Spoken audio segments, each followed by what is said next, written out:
First, while they're getting up my slides, I'm honored to be introduced by someone like Derek. So thank you, Derek and Susa, for hosting this, but your background is beyond incredible.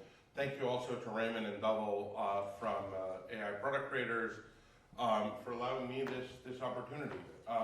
So I'm Nick Desai, and Together is created by myself and my wife, Dr. Renee, who is at home with our sick 9-year-old and our not sick 8 and 5-year-old, who we're trying to keep apart from the sick 9-year-old. So healthcare, as Derek mentioned, in America is incredibly hard.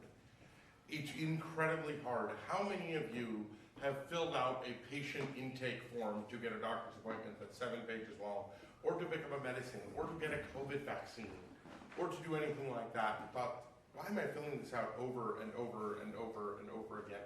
Or waited in line at a pharmacy to pick up a prescription medication, only to get up to the front of the pharmacy 15 minutes later and they're like, we don't have your prescription. And then you call your doctor's office, but it's after 5 o'clock and you're not gonna get them, and you're off to the races, right? Or you leave your doctor's office going, oh, okay, that all made sense. And then you get in the car and they're like, what did he say to do? And then you get that 25-page document full of words that only people like Derek understand, and you're like, I'm completely lost, right? If you think that problem is tough, for you, we're all young, I'm fairly old, but most of you are young, relatively healthy people. There are 80 million people in America that have 2 or more common chronic conditions: obesity, type 2 diabetes, hypertension, heart disease, depression, anxiety, COPD. Most of them are over the age of 50. Most of them are over the age of 60. There are 53 million Americans, people like us, who are typically over the age of 40, in what's called the sandwich generation. They have young kids and older parents, and they're helping their parents and loved ones with stuff like, I gotta go pick up a prescription for them, I gotta drive them to the doctor's appointment, I gotta figure out what the hell this doctor was trying to say, my dad doesn't speak the language very well, whatever the case may be. Only 28% of those 80 million people with 2 or more chronic disease correctly take their medications, get their preventive exams, and actually follow the doctor's care plan. They have the insurance. Most of the medications, like statins and metformins, are widely available generics for super low cost, but they're not getting it done correctly. 72% are being told what to do and are not doing it because it's so hard, which we'll get into. Only 12% of those 80 million people have the health literacy to actually aid in their own care. And if that sounds difficult to believe to you, when I first read that stat, it was difficult to believe to me. And recently, I went with my wife to Stanford Orthopedics. She had a knee appointment because she works out a lot and her knee was hurting. And I looked at the care plan notes and I tried to understand. I'm a fairly well-educated guy, right? And I'm looking at words like negative Homan and orthostatic this and that. And I'm like, I thought we were here for knee pain. I don't know what this person's talking about, right? And the result of that is that 92% of America's $4 trillion spent on healthcare are consumed by those 80 million people. Now, why are these numbers so bleak? People want better health. Most people that I'm talking about, when we think of older people in America, we tend to think of frail people in the last 6 months of their lives laying in a bed, right? Or palliative care or things like that. That's not most of these people. They're working, they're living, they're driving, they're dating, they're playing with their grandkids. They're doing all of these different things, but what's standing between them and better health is a series of friction, barriers, brick walls, patient intake forms, waiting in line at the pharmacy, understanding when to take what dose, understanding what the care plan said. When we left that orthopedic surgeon's appointment and we got the care plan printed out, they gave us, they're like, okay, you need physical therapy for your knee. They gave us a list of 55 physical therapy offices that says, get an appointment with one of these people. So now you got to call each one of these people. Say, are you in network with my insurance? Are you accepting new patients? Do you have appointments available? Most people don't do this. They give up, right? We want to use generative AI to remove those friction points, remove the barriers. And these barriers, picking up your refill and measuring your vitals and understanding what's in your care plan, it's not cool or sexy sounding. But that's where American healthcare is falling down. These very mundane, boring, routine sounding things. And why generative AI? Also not because it's cool and sexy, though it is, and it's incredible what it can do, but because generative AI's greatest power is to remove barriers created by context and syntax. If you think about it, people have been talking to machines for a long time, but you have to speak in a specific way. When CVS's recording says, tell me in a few words what you're talking about, they actually mean, say, a few specific words, right? When you type in a computer language, you have to type in that specific Python or Rails or whatever the case may be. And that's a syntax. And context is, your orthopedic surgeon has no idea what your endocrinologist said, has no idea what your mental health professional is talking about, but generative AI can stitch those things together, right? So by removing those barriers, we are enabling this lady to immerse herself in better health, and lots of people like her. And I'm going to show you a couple of examples of how this works now. So, pill bottles. We all have them, okay? The average one of those 80 million people with 2 or more chronic disease is taking between 6 and 10 daily prescription medications, okay, or supposed to be taking. Again, less than 1/3 of those people are correctly taking all their medications on time every day. We allow that person to take a picture of their pill bottles. You just take a picture of it like that, and there was a neat picture sound there, but I don't think it came through.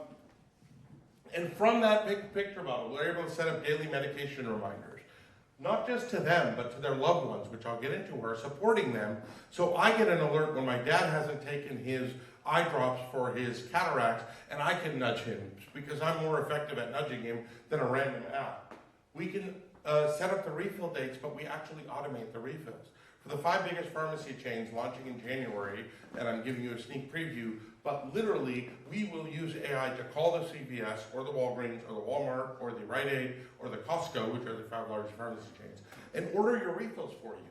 So it's done. And we do it early enough in the process, and we know that you're out of refills, so we can call your doctor's office and get more refills ordered so you don't actually run out of refills and you can continue taking your medication. We build a list of your providers, because on that bottle is the last name of your doctor. We use AI to figure out based on the disease and whatever who's the doctor is. So now you have one-touch access to all your doctors, and you'll see the value of that in a second. And from the combination, Nick's a 53-year-old guy, he takes a blood pressure medicine, he takes a cholesterol medicine. What preventive health exams are most important for him? Well, any doctor would tell you a blood sugar test to check for risk of diabetes, right? We remind you and then tell you which of your providers would enable you to get that kind of test. And we ensure engagement. We create these nudges and we create an environment where family members and other people can support you. And medication adherence, I always talk about this, and the numbers seem unbelievable, but I'll tell you this one data point that blew me away just 2 days ago. There's a new drug, relatively new drug called Ozempic. It's a class of drugs called semaglutides. They help people lose weight. They're proven. They work. It's almost a miracle drug, right, in many ways. It reduces risk of stroke and cardiac health, but it helps millions and millions of people lose weight. And even for that drug, and you have to go through hoops to get it, because you have to get prior auth and your insurance company and all this stuff has to happen. Even for that drug, more than 2/3 of the people stop taking it within the first 6 months. But its efficacy is in the second 6 months of adherence. So most people stop taking it before the drug works for them. Now, we take that very complex visit summary document that you get, the 25, 30 pages full of medical speak, and you upload that into our app, and we turn it into bullet points. Very simple ones. In my case, apply ice to your knees after workouts, take ibuprofen for pain, get physical therapy 2 times a week. Great, people can understand that and they don't need to read that 25-page document. We go further than that because we also allow you to take a picture of your insurance card, and now we take that physical therapy instruction over there, look at your insurance, read that entire 100-page benefits document that less than 2% of people actually read, and find out that your PPO covers Hinge Health with a 0 copay. So do you want to try Hinge Health? Hinge is just an example in this case of an online therapy place. But the point is, we take the instructions from your care plan, matrix it against your benefit, and help you find the answer, the provider that works best for your lifestyle and your needs, so that you're actually doing and getting the physical therapy, because the paper that says you need physical therapy doesn't actually make your knee feel better. We, as Derek alluded to, we use a technology called remote photoplethysmography, which is abbreviated as RPPG, to measure key vital signs like blood pressure, heart rate, and pulse ox and respiratory rate. It's effectively using the reflected and refracted light from the blood vessels under your eyes to algorithmically compute blood pressure and heart rate and other values. We use your voice, about 30 seconds of you speaking without recording your voice or even taking it off the device to protect your privacy, to detect for symptoms of depression or anxiety. We now take that blood pressure value, that's high, it's slightly high, it's not emergently high, but it's slightly high, and we say, hey, you're taking your amlodipine. How do we know that? Because you're responding to the alerts every day, saying the reminder, saying I'm taking my amlodipine. But we're also checking that, because here's an interesting point. People who aren't taking a medication don't want to go get the refills. What's the point, right? Nobody's collecting pill bottles for the sake of doing it. So, hey, if you're getting your refills on a regular basis, and if you're saying you're taking your meds, but your blood pressure isn't going down, we'll say, would you like to talk to your doctor? And we know which doctor prescribed the medicine, and we can have you one-click call that doctor from taking the picture of the pill bottles. These are all things that make it more likely for you to succeed. But the last piece of success is that you're not in it alone. We're all in this together. So when you join this app, and I encourage all of you to go to Together by Renee on the iPhone App Store. It's a free app. Download it and try it out. It really works. Tell your parents, your older loved ones about it. I support my dad on this app. My wife, not just me, and my wife, not just her dad. We bring your family together so that we're all working together to help improve health outcomes. And people who have family and community helping them are 3 times more likely to achieve better health outcomes than people who don't, right? There's reams and reams of data on this stuff. And it works. How well does it work? Well, we launched the app on July 1st of this year. We have 20,600 registered users as of yesterday when I made this slide deck. 71% of them are weekly actives, using the app about 3.8 times per week on average. The average user age is 63 years old. For people who think older people won't use technology, we have as many users over the age of 80 as we do under the age of 40 on our app, because we made technology easy for them. 94% increase in medication adherence based on statistical data versus what people are doing with our app, and a 21% improvement in 90 days in vital signs, like blood pressure and blood sugar that can be controlled by regularly taking your medication. Now, who is the we I keep talking about here? We is Nick and Renee. I'm Nick. I'm the one without the long hair. Renee's my wife. We did a previous healthcare company together called Heal. Many of you have heard of it, that we sold to Humana. We have raised some seed capital. We're actively raising a seed extension right now, and there is some room in it for anyone who wants to get involved. And here's what we always say. My mother used to say this phrase all the time when she wanted me to do more homework, and because I'm an Indian kid, that was a lot of the time. Even a miracle needs some help, and Together by Renee is that help when it comes to healthcare. I'm nick@renee.com. Thank you so very much, everyone.